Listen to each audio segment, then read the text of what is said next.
Bonsoir et bienvenue si vous nous rejoignez sur France 24 et sur France Info. À la une de l'actualité, Emmanuel Macron annonce un sommet jeudi prochain à Paris avec Volodymyr Zelensky et les alliés de Kiev.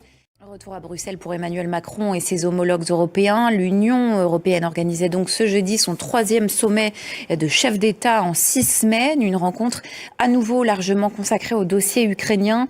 Là-dessus, le chef de l'État a annoncé, je vous le disais, la tenue d'un sommet. Ce sera le 27 mars, jeudi prochain à Paris. Le président de la République a donc annoncé la tenue d'un sommet de la coalition des volontaires pour soutenir l'Ukraine. Que faut-il comprendre et plus généralement que retenir de ce sommet? Précision de notre envoyée spéciale à Bruxelles, Caroline de Camaret. Le président Volodymyr Zelensky qui a, lui, fait état mi-février de quelques 46 000 soldats ukrainiens tués en 3 années de conflit.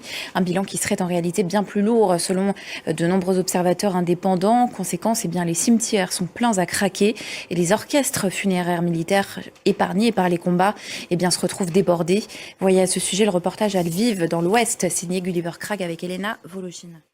Autre conflit, celui de Gaza, où Israël annonce étendre ses opérations terrestres.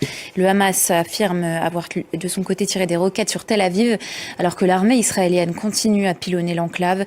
504 personnes ont été tuées depuis mardi à Gaza, selon la défense civile sur place. Alexandra Quarini. L'armée israélienne qui dit aussi avoir mené des frappes au Liban ce jeudi. Elles ont visé des positions du Hezbollah dans la région de la Beka, dans l'est et dans le sud du pays. Aux États-Unis, c'était un objectif de longue date des États républicains, le démantèlement du ministère de l'Éducation. Un mot de football avant de se quitter avec la défaite de l'équipe de France face à la Croatie en quart de finale aller de la Ligue des Nations. Voilà pour l'essentiel de l'info. Merci à vous d'avoir passé la soirée avec nous sur France 24. Je vous dis à très vite.